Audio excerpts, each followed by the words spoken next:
seems like only yesterday, my mother said to me, "The ugliest thing in the world is a naked man with socks on."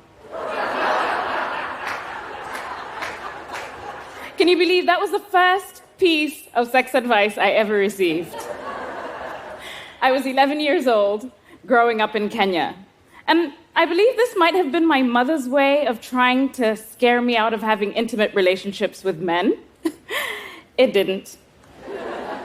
Instead, I became fascinated by sex. I wanted to hear other people's stories about sex and watch all the movies with all the sex scenes. Everything about this very taboo subject was so intriguing to me. Well, now my mom's gone. 9 years this year. And true to her word, the ugliest thing in the world is a naked man with socks on. But over time, I have found things to be far much uglier. It took me a ton of therapy to realize that my fixation with sex was due to a traumatized childhood. See, I was sexually assaulted when I was 8 years old. And I never told anybody. Because even in my comedic sex advice household, I still didn't learn about consent. And I was afraid. Afraid that I would get into trouble. Afraid that it was my fault or that nobody would believe me. Or worse still, afraid that my parents would ground me forever. And I'm not alone. Men sexually assault women and girls on a massive rate in Kenya, where 45% of women aged between 15 and 49 have reported either physical or sexual violence. Actually, only 14% have reported sexual violence. And this is possibly because most of this violence happens in domestic partnerships, where the perpetrator is known by the victim. And these patterns play out all around the world. And I truly believe that it's a lack of sex education in schools that is partially to blame. Back home, the education system is one of destroying your relationship with self, shaming you for your discovery, and then praising you for how much you conform. This, coupled with disturbing imagery of ailing genitals, is aimed at teaching us one thing: to abstain from all sexual activity. The perfect puritanical society. But of course, young people are still having sex. They just don't understand the consequences of their adult-like choices. This too was my experience. I had zero resources growing up, and unfortunately often found myself in less than favorable situations as a teen and a young adult. Add on to that, coming out as a queer woman in a very homophobic country. My therapist once jokingly said that I needed to pick a struggle.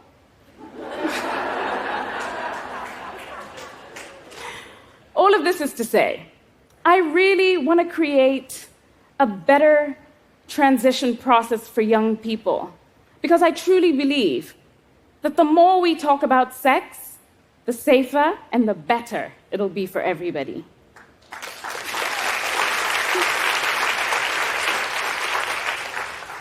So in 2016, I started a sex-positive podcast called The Spread, targeted at a Pan-African audience. I really wanted to create a safe space where young people could openly talk about different aspects of their sexuality without feelings of shame or judgment. And it turns out, people love to talk about sex. And I've had the great pleasure and honor of answering a myriad of these questions about sex on my podcast, such as, my boyfriend says that if we have sex and it's my first time and without a condom, that I won't get pregnant. Is this true? Of course it's not true. Having sex without a condom poses great risk of not only getting pregnant, but contracting STIs. Or, I watch too much porn and I'm no longer aroused by my partner. Am I broken? No, you're not broken. But too much porn can desensitize you from real-life pleasures. Or, I'm 24 years old, and my friends make fun of me because I'm a virgin. Should I have sex just to gain popularity? Absolutely not. First of all, virginity is a social construct.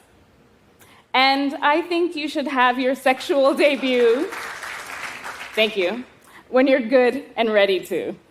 A lot of the time, we have a lot of fun on the podcast, honestly.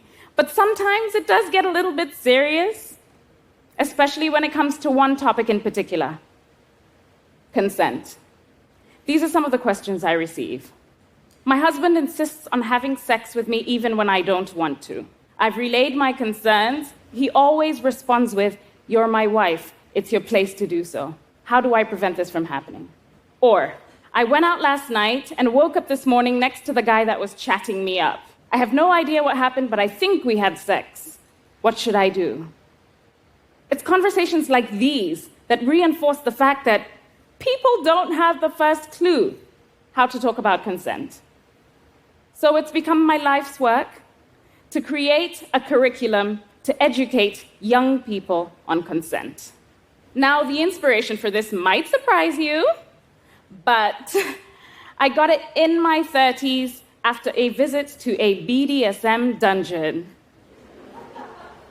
For those of you that don't know, BDSM is a series of practices in erotic role play that involve bondage, discipline, dominance and submission, and sadomasochism. Now, I know, a lot of people have a lot of misleading information about the BDSM community, but more often than not, we create and curate safe spaces with an array of toys and items for the kinky community to play with, if they so please. It's like a playground for adults. In BDSM, everything is negotiated before it happens. And these are some of the rules and regulations that would greet you upon entry. 1, do not touch anyone without asking. Even a hug, if you don't know somebody, is a bad move without permission. 2, do not touch anyone's toys without permission. If you're not sure if something is a toy, ask. 3, consent can be withdrawn at any time during an activity. And my personal favorite, if consent is not given, do not ask again. Accept and respect a no as graciously as you would a yes.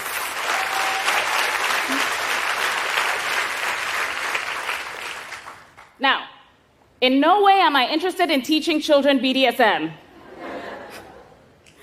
But BDSM, a community that is created strictly for adults, that people view as shameful and dangerous, has better guidelines for learning about consent than many homes or schools in many parts of the world.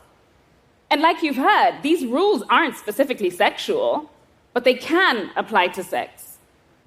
I truly think that the strategy to raising adults with healthy sexual behaviors is to first teach kids about consent, like super early, way before sex is even a topic of conversation.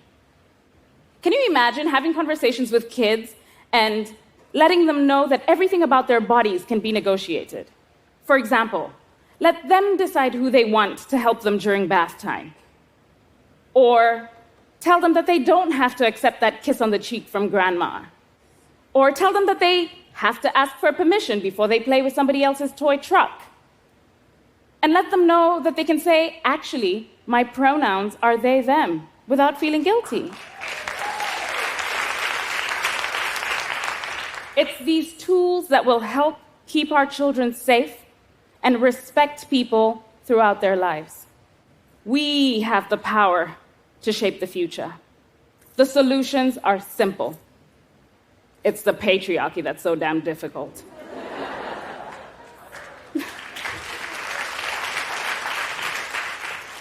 So let's engage 5, 6, or 8-year-olds on conversation around consent and bodily autonomy as a function of affirming their humanity.